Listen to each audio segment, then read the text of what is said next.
जी, अस्सलाम वालेकुम। उम्मीद है कि आप सब लोग खैरियत से होंगे। तो पिछला टॉपिक हमने पढ़ा था रेस्पिरेटरी सिस्टम या जो गैसेस एक्सचेंज होता है ह्यूमन्स में, ठीक है? उसके 2 मेन पार्ट हम देखे थे। एक द एयर पैसेज जो होता है कि हवा किन-किन रास्तों से गुज़र के जाती है। ठीक है, अब हमारे पास मेन मतलब कि रेस्पिरेटरी सिस्टम का हिस्सा आ गया जिसे हम लंग्स कहते हैं। ठीक है, लंग्स मतलब कि वो एक सरफेस एरिया है जहाँ पर गैसों का मेनली तबादला होता है, ठीक है? अब देखते हैं कि इसमें होता क्या है कि टू इन नंबर्स लंग्स जो होते हैं हमारे पास इनकी तादाद दो होती है, ठीक है? एक लेफ्ट साइड पे एक राइट साइड पे। प्रेजेंट इन थोरेसिक कैविटी, ये हमारे जिस्म की जो मतलब कि थोरेसिक कैविटी है उसमें पाए जाते हैं। Chest wall is made up of 12 pairs of ribs, ठीक है? जो चेस्ट वॉल होती है जो इन मतलब लंग्स को प्रोटेक्ट करती है उसमें 12 पेयर्स होते हैं रिब्स के, ठीक है? 12 जोड़े होते हैं रिब्स के।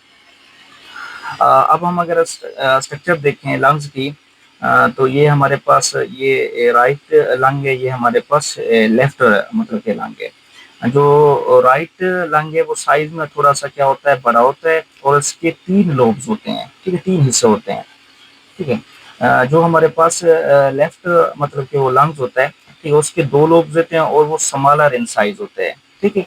ये ऊपर मेंशन कर रहा है कि इंटरकॉस्टल मसल्स, ये इंटरकॉस्टल मसल्स हमारी रिब्स के होते हैं जो मतलब कि इन लंग्स को क्या करते हैं, प्रोटेक्ट करते हैं, ठीक है? लंग्स के नीचे हमारे पास ये एक मतलब कि अपना डोम शेप्ड एक स्ट्रक्चर होती है जिसे हम डायाफ्राम कहते हैं, ठीक है? डायाफ्राम का काम क्या होता है, ये एक थिक मस्कुलर स्ट्रक्चर होती है प्रेजेंट बिलो द लंग्स, ये इन लंग्स के नीचे प्रेजेंट होती है, ठीक है? ये मतलब कि एक मेन स्ट्रक्चर है डायाफ्राम।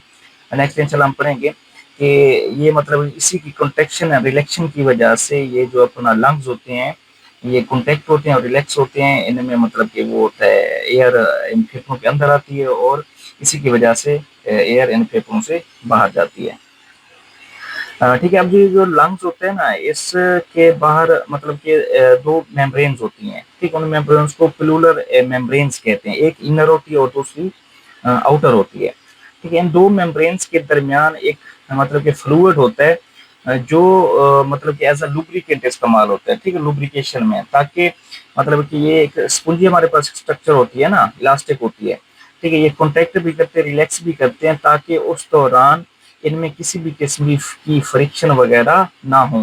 तो मतलब ये जो अपना ये मेम्ब्रेन्स होती है इनके दरमियान एक लुब्रिकेंट पाया जाता है जो लुब्रिकेशन का काम करता है ताकि इनकी जो वॉल्व्स हैं उनमें किसी भी किस्म की फ्रिक्शन ना हो, ठीक है जी? ये था हमारा आज का टॉपिक जो इंतहाई ईजी था, ठीक है? जिंदगी इंशाल्लाह अगले लेक्चर में